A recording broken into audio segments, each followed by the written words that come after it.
Assalamualaikum warahmatullahi wabarakatuh. Pada kesempatan video kali ini, saya akan menyajikan rangkuman materi ekonomi kelas 10 bab 1 tentang konsep ilmu ekonomi. Materi ini materi kurikulum merdeka. Sebelum lanjut menonton atau menyimak pembahasan materi di video kali ini, jangan lupa untuk selalu dukung channel ini dengan cara like, komen, share, serta subscribe. Bagian ke A, yaitu tentang konsep dasar ekonomi, pengertian, etimologi, sejarah singkat, pembagian cabang ilmu ekonomi, serta tindakan, motif, dan prinsip ekonomi. Selanjutnya tentang pengertian dan etimologi ekonomi.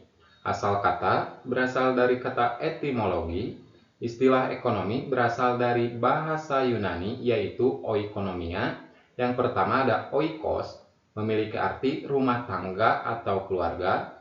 Yang kedua adalah nomos, yaitu aturan, hukum, atau pengelolaan. Secara bahasa harfiah, oikonomia berarti manajemen atau aturan rumah tangga dalam mengelola sumber daya. Adapun definisi menurut para ahli, yang pertama adalah Adam Smith, menjelaskan bahwa ilmu yang mempelajari tingkah laku manusia dalam mengelola sumber daya untuk mencapai tujuan tertentu. Sedangkan definisi ekonomi menurut Paul A. Samuelson, yaitu studi tentang bagaimana manusia memilih menggunakan sumber daya langka untuk memproduksi komoditas dan menyalurkannya.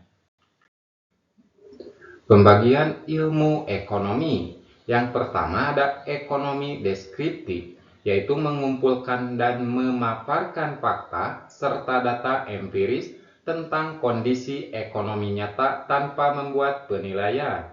Contohnya adalah data inflasi tahunan Indonesia.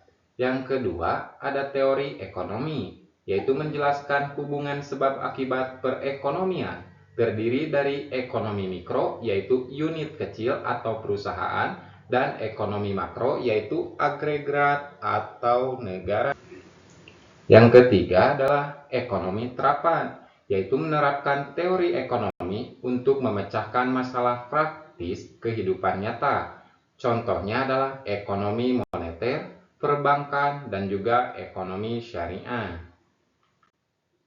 Prinsip ekonomi dan motif ekonomi. Yang pertama ada prinsip ekonomi, yaitu sebuah pedoman bertindak untuk memperoleh hasil maksimal dengan pengorbanan tertentu atau hasil tertentu dengan pengorbanan sekecil mungkin. Yang kedua ada motif ekonomi, yaitu sebuah dorongan underlying yang menyebabkan orang melakukan tindakan ekonomi, meliputi motif memenuhi kebutuhan, motif memperoleh keuntungan, motif sosial, dan juga motif mendapatkan penghargaan. Bagian B tentang kelangkaan.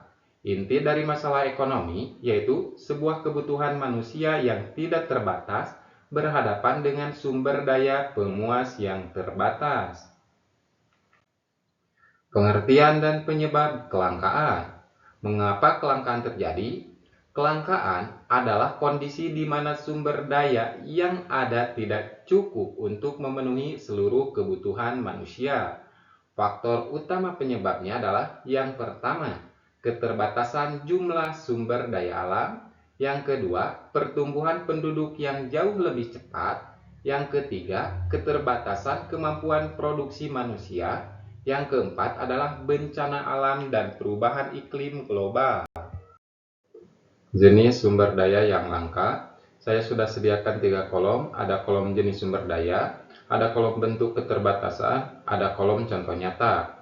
Jenis sumber daya ada SDA, sumber daya alam, bentuk keterbatasannya adalah jumlah tidak terbarukan dan terikat lokasi geografis. Contoh nyatanya adalah seperti minyak bumi, gas alam, air bersih saat kemarau. Jenis sumber daya yang kedua ada SDM atau sumber daya manusia. Bentuk keterbatasannya adalah keterbatasan tenaga ahli bermutu dan terampil. Contoh nyatanya adalah kelangkaan insinyur spesialis teknologi hijau. Jenis sumber daya yang ketiga ada SDM model. Bentuk keterbatasannya adalah keterbatasan sarana, mesin, dan uang investasi. Contoh nyatanya adalah kurangnya modal usaha bagi pelaku UMKM. Sedangkan jenis sumber daya yang terakhir adalah kewirausahaan. Bentuk keterbatasannya yaitu kemampuan mengelola risiko dan inovasi terbatas. Contoh nyatanya adalah minimnya inovator produk lokal berdaya saing. Bagian C tentang biaya peluang, yaitu nilai barang atau kesempatan terbaik yang dikorbankan karena memilih suatu alternatif keputusan lain. Konsep biaya peluang. Terkait dengan konsep biaya peluang, yang pertama, apa itu biaya peluang? Yaitu karena sumber daya langka, manusia harus membuat pilihan. Setiap pilihan mengandung konsekuensi berupa melepaskan pilihan alternatif terbaik lainnya. Biaya peluang itu dihitung berdasarkan nilai dari kesempatan terbaik yang ditinggalkan, bukan total penjumlahan seluruh opsi. Ciri utama biaya peluang yang pertama adalah tidak selalu berupa nilai uang tunai atau bisa berupa waktu, kepuasan, atau pengalaman. Yang kedua adalah muncul secara langsung akibat adanya kelangkaan dan keharusan memilih. Yang ketiga yaitu membantu individu dan perusahaan berpikir rasional sebelum mengambil keputusan ekonomi. Analisis biaya peluang. Studi kasus jika Budi memilih melanjutkan kuliah, maka biaya peluang yang dikorbankannya adalah kesempatan memperoleh pendapatan terbesar yang ditinggalkan, yaitu bekerja di perusahaan senilai 4.500.000 per bulan. Ini terkait dengan analisis biaya peluang di atas, yaitu bekerja di perusahaan gaji 4.500.000 per bulan, melanjutkan kuliah yaitu gelar dan karir masa depan, sedangkan membuka usaha kuliner yaitu estimasi pendapatan 3 juta per bulan. Bagian D tentang skala prioritas dan literasi keuangan, yaitu urutan tingkatan kebutuhan yang disusun berdasarkan tingkat kepentingan dan urgensi dalam pemenuhannya. Matriks skala prioritas. Yang pertama adalah penting dan mendesak. Ini prioritas ke-1, yaitu seperti kebutuhan mendesak yang harus segera dipenuhi saat ini juga. Contohnya adalah obat saat ketika sedang sakit, bahan makanan pokok bulanan. Sedangkan yang kedua yaitu penting tapi tidak mendesak. Ini menjadi prioritas kedua.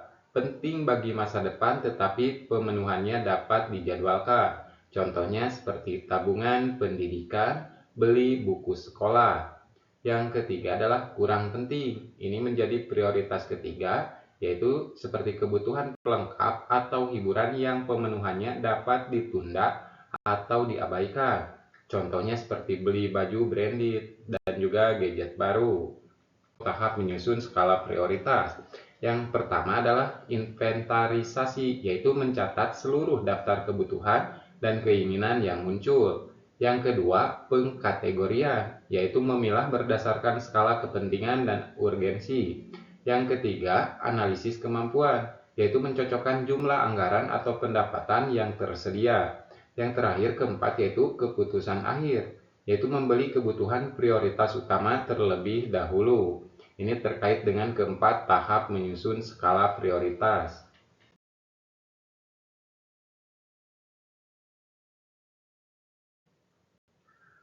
Selanjutnya yaitu di bagian E tentang kebutuhan manusia.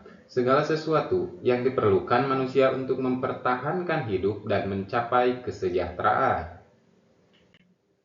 Klasifikasi kebutuhan manusia. Yang pertama menurut intensitas, yaitu primer adalah pokok, pangan, sandang, papan, sedangkan sekunder seperti pelengkap yaitu TV, HP, dan tersier yaitu seperti barang-barang mewah, mobil sport, dan juga perhiasan. Yang kedua, menurut waktu pemenuhan, yaitu kebutuhan sekarang seperti obat saat ketika sedang sakit versus kebutuhan masa depan yaitu seperti asuransi atau tabungan.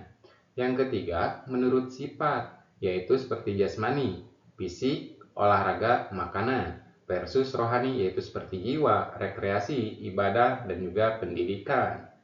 Yang keempat adalah menurut subjek, yaitu kebutuhan individu seperti kacamata bagi penderita minus, versus kebutuhan kelompok atau sosial seperti jalan raya atau rumah sakit.